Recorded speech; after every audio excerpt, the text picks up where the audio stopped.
¿Qué tal? ¿Cómo están, amigos y amigas de esta comunidad? Como siempre, un gusto, como siempre, un placer que nos permita seguir platicando con ustedes aquí en nuestro canal de entrevistas.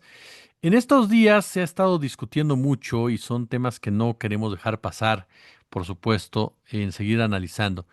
Lo que ha sido César Duarte y lo que ha sido María Amparo Casar, dos personajes que han aparecido en los medios de comunicación vinculados con la Fiscalía General de la República. Uno ya detenido, ya incluso ingresado a un penal, mientras que la otra en una discusión todavía respecto a cómo se estará llevando el proceso relacionado con una pensión bastante onerosa que se recibió presuntamente de forma ilegal. Pero ¿qué representan estos dos personajes? ¿Qué representan estos dos casos? ¿Qué vamos leyendo por parte de la nueva fiscalía de Ernestina Godoy? Voy a platicar, por supuesto, y me da muchísimo gusto recibir aquí en nuestra comunidad a mi querido Jonathan Pérez, a quien, como siempre, le agradecemos muchísimo estos minutos. Amigo, ¿cómo estás? Gracias por acompañarnos. Querido Jesús, siempre que me invitas a tu hermoso espacio estoy muy contento y me siento muy honrado de estar acá. No, hombre, los honrados somos nosotros, querido. Oye, pues yo comenzaría por ahí. A ver, dos personajes relacionados de una u otra forma con los partidos de oposición, dos personajes relacionados con actos o presuntos actos de corrupción.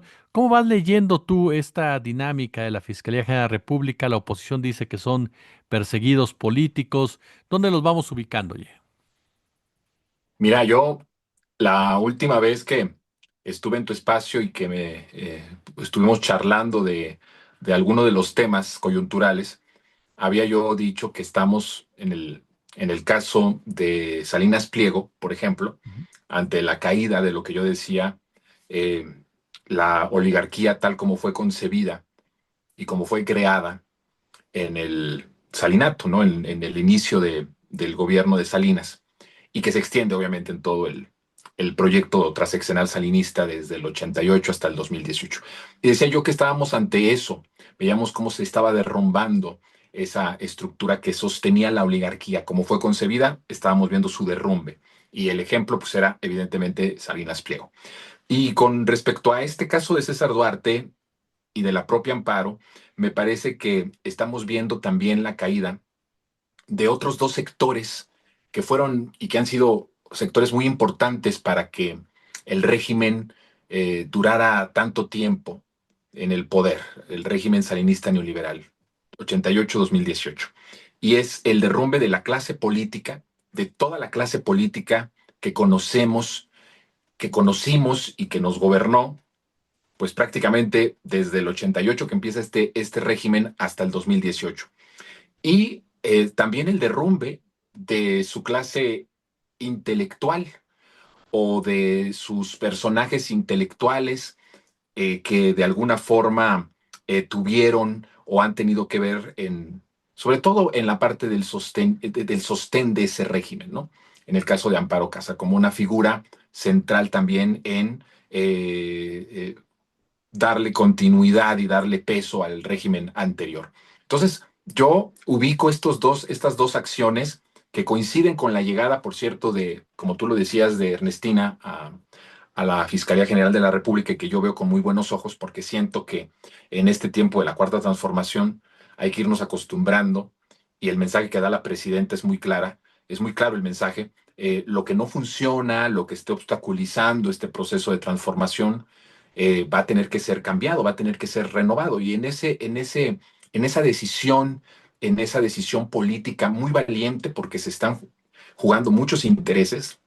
Solo en el caso, por ejemplo, de César Duarte, estamos hablando de un entramado que él mismo armó durante el poder que tuvo estatal, en donde estaban comprados jueces, el Poder Judicial, la Fiscalía, un montón de funcionarios alrededor, que por cierto, hoy están, que cosa es muy importante, ¿no? Porque cambió de partido, pero no cambió la estructura. En Chihuahua seguimos viendo al PRIAN en todo su esplendor. Y entonces, bueno, pues se está metiendo con esta decisión, Claudia, a un asunto, pues la verdad que muy, muy fuerte, ¿no? Porque yo había visto, solo en el proceso de César Duarte, había visto cómo analistas, algunos muy queridos, estaban como de alguna forma muy frustrados, ¿no? Y adelantaban que la cuestión de César Duarte nunca iba a proceder. y que nunca íbamos nosotros a ver una investigación de las muchas que tiene procesada, ¿no? Que iba a pagar por eso. Acuérdate que del delito por el cual estuvo en Estados Unidos y que se extradita, mucho de lo que no sucedió fue porque la fiscalía local no dio la cantidad de información que necesitaba y que tenía a la mano para poder procesarlo y para poder enjuiciarlo. Y en ese sentido veo yo cómo hay una decisión política muy valiente de la presidenta y de que sabe además, Claudia, que sin este brazo de la fiscalía, aunque ya se renovó el Poder Judicial y que estamos en eso, que aunque ya no tenemos a un secretario de seguridad narcotraficante como el sexenio de Calderón, y se ha hecho un gran esfuerzo por la pacificación del país, con la estrategia de seguridad, y que hay cifras que no podemos regatearlas, más de 30 y tantos % abajo los delitos y los homicidios, sobre todo, que es una de las cosas que más alarma a la población. Que se necesita que la fiscalía funcione y que haga lo que tiene que hacer, que procese, que procese las carpetas, que procese rápido las investigaciones, que tenga y que esté un paso adelante de los grupos criminales, pero no solo de los grupos criminales, de los grupos de corrupción, de los entramados locales, estatales o federales que pudiera verse, y que se adelante a esto, que se adelante a todas estas trampas que evidentemente fueron ellos armando porque son corruptos, pero no son estúpidos. Y en ese sentido creo que es importante que la fiscalía tome un ritmo con una decisión de agilizar lo que tenga que ser agilizado, de descongelar lo que se congeló ahí por muchos años. Estoy hablando ya del periodo de la Cuarta Transformación, eso sí, no del pasado, estoy hablando de que se congeló durante el primer piso de la Cuarta Transformación con la Fiscalía, y que ahora hay esa decisión de que esas cosas que obstaculicen y que deberíamos de pedir que no solamente, yo creo que así es, que no solamente va a ser en la fiscalía, sino que en otras dependencias federales que no funcionen, que no estén dando el ancho, que no puedan con el paquete o que simplemente no quieran hacerlo por una u otra razón, pero que se agilice y que se hagan los cambios necesarios para que el proceso de transformación avance. Y en el caso de la pacificación, que por cierto es uno de los asuntos que más le duele a la población, que más le preocupa a la población, pues se vaya solucionando todo y que todo tenga una estrategia muy bien cuadrada que funcione, y sin la Fiscalía General de la República iba a ser imposible, ¿no? Porque si ya avanzamos en el caso de los jueces, avanzamos en el caso del Poder Judicial y estamos viendo los primeros pasos hacia lo que deseamos que sea nuestro sistema judicial, no que lo hayamos logrado, estamos hablando de muy poco tiempo, pero hay indicios de que puede ser algo distinto, que estamos viendo algo distinto.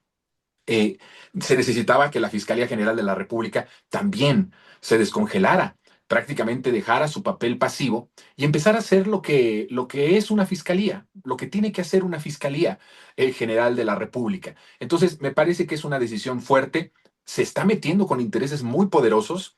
En el caso de María Amparo Casas, por ejemplo, evidentemente que ahí estamos hablando de intereses mediáticos muy poderosos, de organizaciones muy poderosas, incluso en su momento financiadas por Estados Unidos, y que de alguna forma también la decisión de descongelar y de proceder lo que tiene que proceder, sea quien sea, es algo de lo que hemos pedido las y los mexicanos durante muchísimo tiempo, Jesús, y como periodistas nosotros lo hemos venido también con nuestro trabajo analizando, documentando. Y creo que estos dos señales son muy importantes. Ahí ubico estos dos acontecimientos como una decisión, una voluntad valiente de la presidenta de que las cosas que están ahí congeladas, que obstaculicen algún, algún proceso de lo que es la cuarta transformación, sean cambiadas, sean quitadas y sean agilizadas. Y creo que estas dos investigaciones hablan mucho de esa decisión y que creo que debemos de por lo menos tener esperanza de que vamos a tener justicia en muchos de los casos que pedíamos y que no habíamos obtenido justicia, ¿no? Oye, en ese marco que bien señalas, ¿no? Pedir la justicia y buscarle. Por ejemplo, escuchábamos mucha gente en el caso de Amparo Casar, ¿no? Si es o no es ilegal la pensión, pero como bien lo destacabas, también ese mexicano y mexicana de a pie que le cuesta 2 años, 3 años, incluso en algunos casos nos reportaban tramitar su pensión, ¿no? Y que en este caso concreto, pues se tramitó demasiado rápido. O el caso del propio Duarte cuando hay gente que no tiene agua para sus cosechas en Chihuahua y el hombre estaba literalmente pues acaparándola en el rancho, ¿no? Entonces, ese simbolismo también de la gente, como bien dices, de que se da cuenta que empiezan a hacer justicia hacia personajes que ya lo destacabas magistralmente, querido amigo, pues fueron representantes de una forma de hacer política que costó mucho a los mexicanos y mexicanas. Sí, es evidente, porque mira, yo quisiera que se pusiera, que se analizara en su magnitud esta parte de el derrumbe de todo lo que fue la estructura del Estado, Jesús, porque no estamos hablando de una estructura paralela, la corrupción en nuestro país y también la colusión, la alianza del poder político y el poder criminal estaban en las estructuras del Estado, es decir, no se necesitaban cuestiones paralelas, se utilizaban las instituciones, los gobiernos, las secretarías de seguridad, las fiscalías, a los jueces, es decir, toda la estructura del Estado estaba prácticamente para corromper, para beneficiarse de la corrupción, para hacer y tejer nexos con el crimen organizado. Entonces creo que todo esto, toda esta estructura del Estado que continuó durante los primeros años todavía de la Cuarta Transformación y que todavía hay ciertas inercias y todavía hay ciertos comportamientos que evidentemente no cambias una estructura de 40 años en 6 años, ¿no? Ahora ya 7 con el año de la presidenta, no los cambias.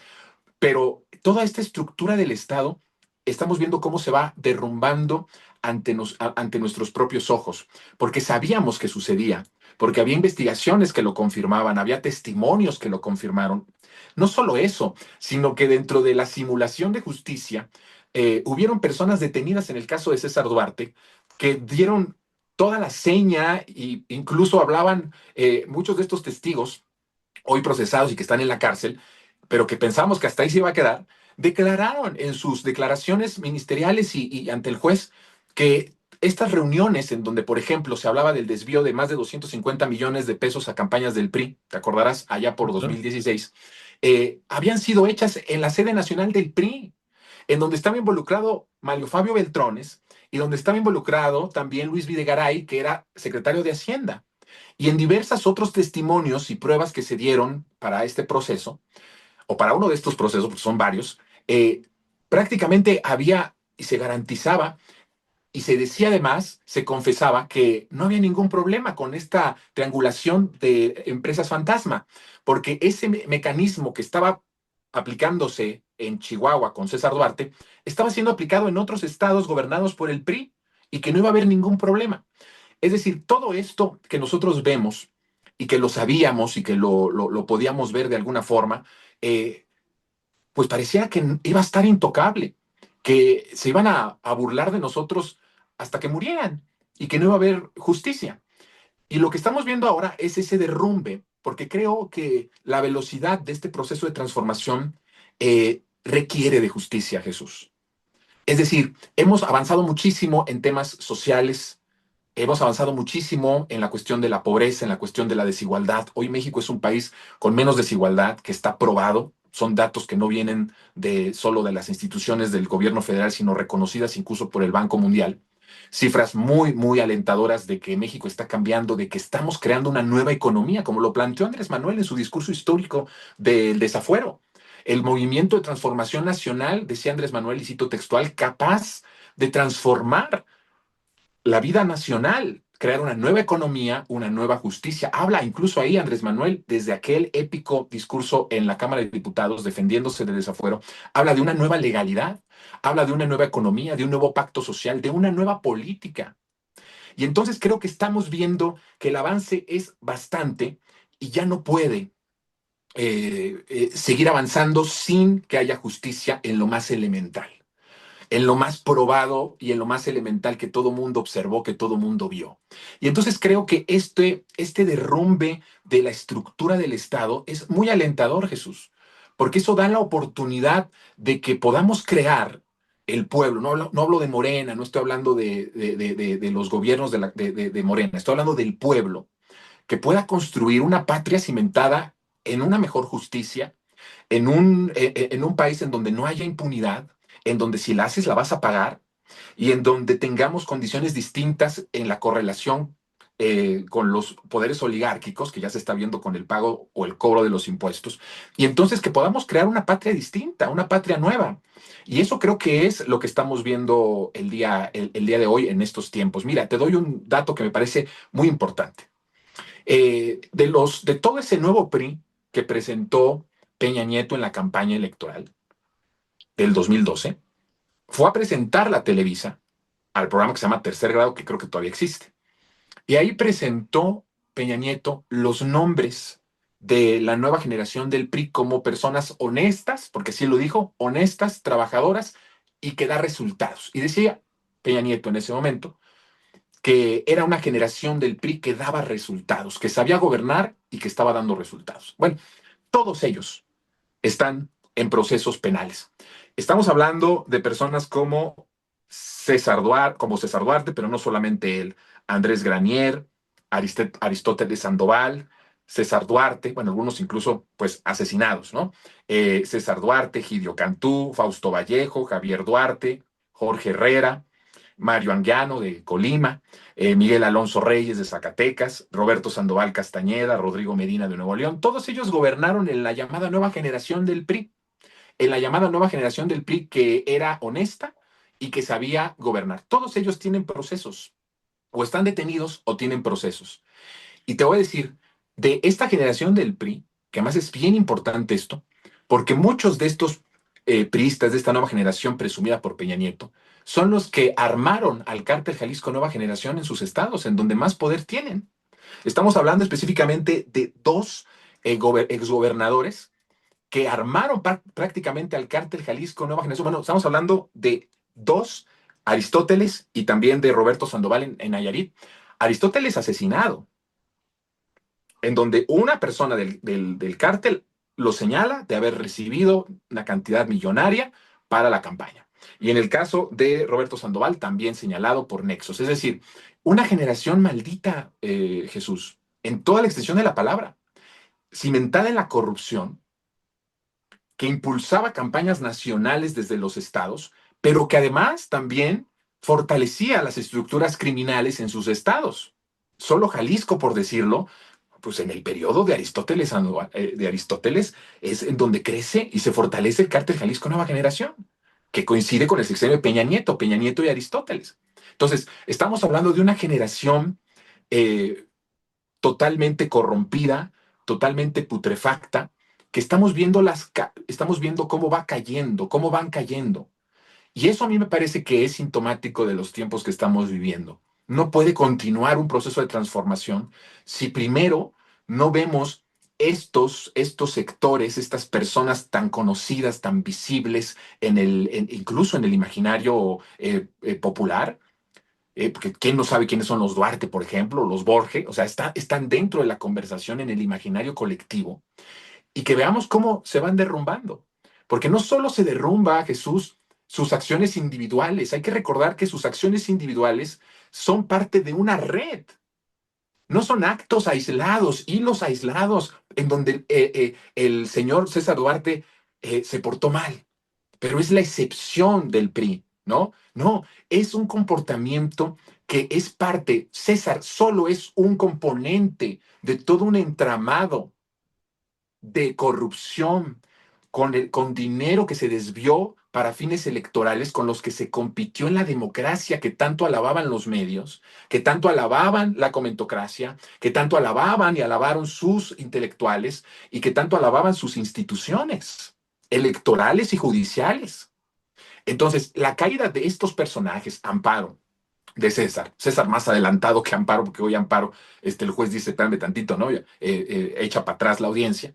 Pero en el caso de César, pues ya más adelantado, pues ya está procesado y está en el altiplano. Entonces, ahí ya se ve más adelantado esto. Bueno, él es un factor de un entramado gigantesco con el cual se pudieron devorar al país en el último tramo de lo que yo llamo el salinismo neoliberal, comandado, por cierto, por Luis Videgaray, que tendría que ser también investigado por los dichos de todos estos personajes en donde prácticamente decían, todo esto ya lo tiene el SAT, no va a haber problema.